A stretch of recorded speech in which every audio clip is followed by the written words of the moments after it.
So we got the entire family, or at least some of the extended family. If you can take a look in the background here, we can see we got a lot of the families. We got a lot of the cousins, the niece, the grandkids, everyone right now.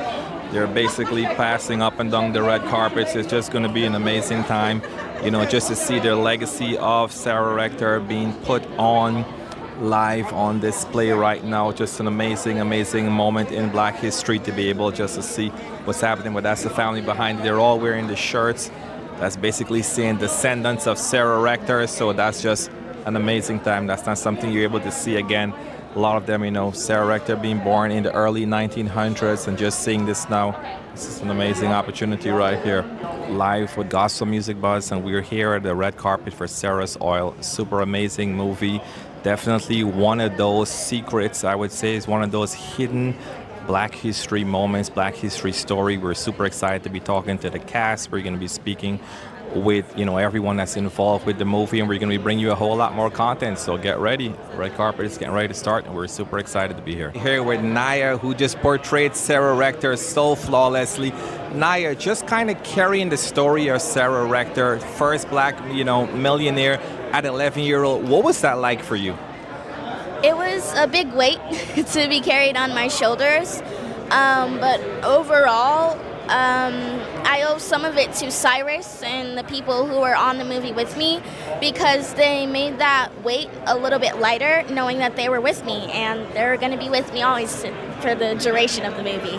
I loved it. It was such a great film. Now, as other young Black girls looking at this movie when it comes out in theater, what's one message you want them to take away with? I want them to take away with that you can do anything that you set your heart and mind to. Don't let anybody tell you no. Because Sarah Rector would never let someone hurt, would never let her say no to anything. Unless you put your mind and heart to it, you can do anything. Thank you so much. Appreciate it. Thank you. Hey, what's happening? Great to meet you guys again. You guys look amazing. You look amazing. Picking up from the movie, just we are here at premiere night. Everyone is going to have the opportunity to be able to go and watch the movie. Starting with you real quick, Scott. As a mother in real life and on film, right? Yeah. Which moment in filming Sarah's Oil that really hit home for you? Oh man, so many moments hit home. It's really hard to just choose one. But I have to say, our son is here with us for the first time. We've never brought him to a carpet before. This is the first time we've shared a carpet. Yes. This moment is really memorable. We're so excited to meet the Rectors, the Rector descendants that are here. Apparently, there's so many of them here tonight. We're so excited about that. But I would say that the moment when it gushes, right? Like, we all came together, Yes. we were praising, we were embracing, and it was a culmination. It's the whole theme of the movie. So that moment when everything comes to fruition, when everything that Sarah's been speaking and believing and the family's been speaking and believing manifests, I think that moment is definitely up there. Yeah, that's the pinnacle kind of family Yeah. moment of the story. Yeah. I know a personal kind of like father-daughter moment that I shared was a quiet one as we're walking into town trying to find, which oil people might take us up on, at least go prospect for us. And as Sarah's walking through the white town and she's stopping looking at dresses, and I'm like, like, come on, there's a way that we have to handle ourselves in this environment. Yeah. And that was something that really touched me and was impactful, to go through. And it's like, as Joe, it's like, I don't know everything, but I know what to do here. right. There's a way we got to go about this. We can't just go running our mouths and doing whatever we want. And then one last quick question now. What do you want folks to take away come November 7th when they're watching this film and walking out of it? What's one thing either one if you want them to take away? We want a few things, right? We gonna hope and pray for all of it. But, we really hope that people are changed from learning about this deliberately forgotten piece of history in our nation. We also hope that people are inspired to answer the call of God in their lives and are a little more encouraged to pay the price, right? Because there's a cost to it, and the Rectors paid it, Sarah paid it. Hopefully people will be inspired by that. We were definitely inspired by that. I'm Sarah.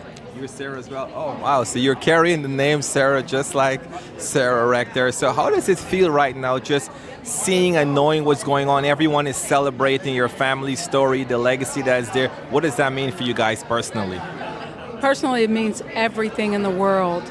We saw our father work to get here, and unfortunately he died disappointed because this was what he wanted, but it's all coming to fruition now, so it's just surreal. That's the best way I can describe it. And what's your name?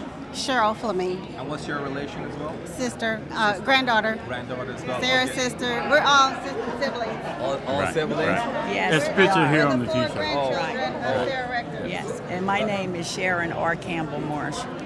Yes. Now, how do you feel as well, Sharon? Just sort of seeing, same question, how do you feel just sort of seeing, your family legacy and everyone being able to just...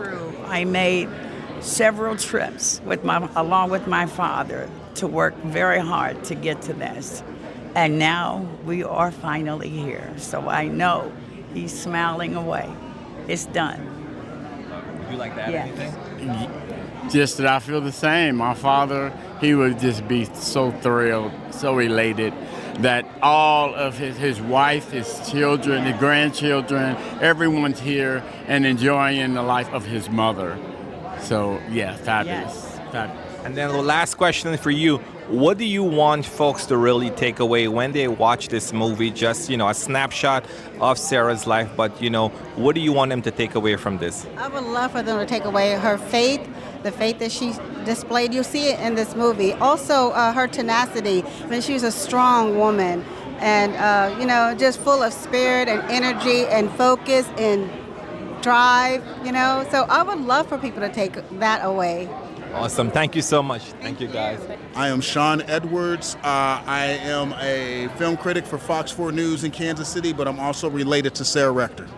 Now, seeing a film like this brought to life, a lot of times, we've been hearing the phrasing, this is one of those hidden Black history moments, hidden Black history stories that a lot of us are now finding out about. Being related to Sarah, how much more personal is it for you that now all of us are getting to be able to be familiar with this story? Well, number one, I am tremendously happy for my family because this is something that, I used to overhear conversations and stories, and I would get tidbits of information about her from my aunties and my uncles and my grandparents. But when you're young and you don't really have an idea who that person was or what that person did because she died before I was born, you kind of piece it together like it's a jigsaw puzzle. But what this movie does is it's the puzzle already put together.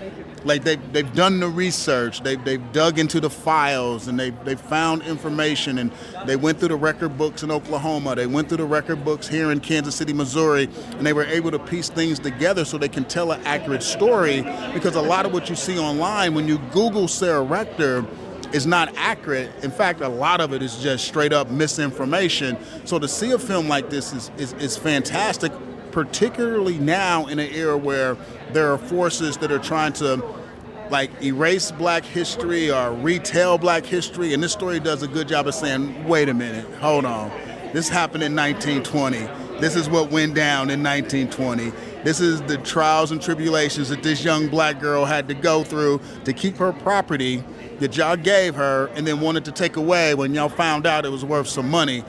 And so when you tell that story in the form of cinema, it's here forever. It's never going away, and that's the beautiful thing about a film like Sarah's Oil. It is now here forever for people to watch, people to learn, and also for people to be entertained, because it's not a boring story. It's a really solid film. It's a teaching moment, but it's not a boring teaching moment, and that's what I loved about it. Thank you, and I appreciate that. And just the story again, being able to see the film beforehand, truly loved it, loved the story. You guys have a great legacy, and thank you for stopping by to chat with us, man. Thank you. Super excited to be speaking to you today. So your character, Bert, was one of Sarah's biggest allies, but at the same time, you had a few touch and go moments there. But what made you say yes when just reading the script? What made you say yes to being a part of this and just sort of bringing this story to light for many? I mean, as soon as I read the script and I knew that this was a true story that I had never heard of and that no one I knew had ever heard of, I thought that was wrong. This is such an inspiring incredible, larger than life, but very real, true story about this young girl against all odds and adversities, and her deep faith and perseverance, and this miraculous thing that happened, and she becomes the richest woman in America, and nobody knows that. And I just thought, this is a story that must be told. If nothing else in Hollywood, when we have an opportunity to tell a story that's inspiring for people, when they can leave a theater and feel lifted up and inspired to go take on whatever goals are or challenges are in their path, I think that's our responsibility. And then to add to that, whether or not I played Bert, I mean, sometimes as an actor, scheduling conflicts, happen. Fortunately, I was still able to play the role, and I loved getting to play Bert because I like characters that are a little messy, they're not just cut and dry good guys. I love playing a good guy, but I really like playing somebody who's still kind of lost in their own ego a little bit, and they're struggling, and then to have that transformative character arc for him, that he's so really moved and touched and transformed by Sarah's faith and her strength and conviction. And I think that's something we can all look at, particularly the children in our lives. Children have almost a deeper faith and connection to God because they're not barred down by all of these things that we pick up as adults and we carry with us, prejudices and ideas. And so I just thought all of that was really beautiful, and I was grateful to be a part of it. Awesome. Derek Williams, a.k.a. my cousin from another mother. There we go. But listen, but man, your beard is a little darker than mine. We get in there. But listen, as a producer and holding to just storytelling and as close as accuracy as possible, what were some of the challenges just trying to bring this story to life?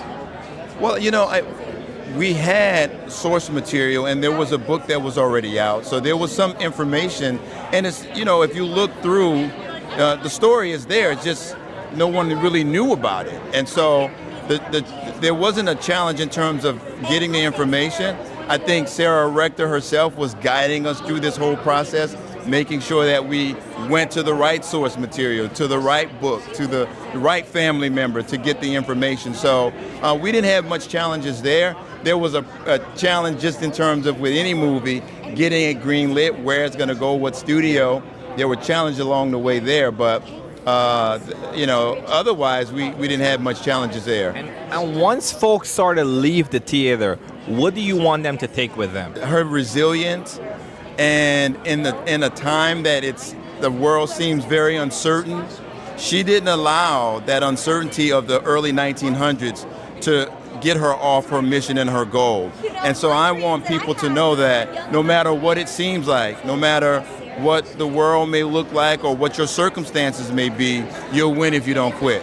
And that is a wrap for the Sarah's Oil red carpet. I mean, it was an amazing time. We spoke with a lot of we spoke with the cast, we spoke with Sarah's family. I mean, it was such a special moment in history, a moment in Black history. Movies going to be premiering everywhere November 7th. You want to catch us, you want to be a part of this movement. This was just so awesome. Again, I'm your host, Sherwin with Gospel Music Buzz, and that's a wrap, guys.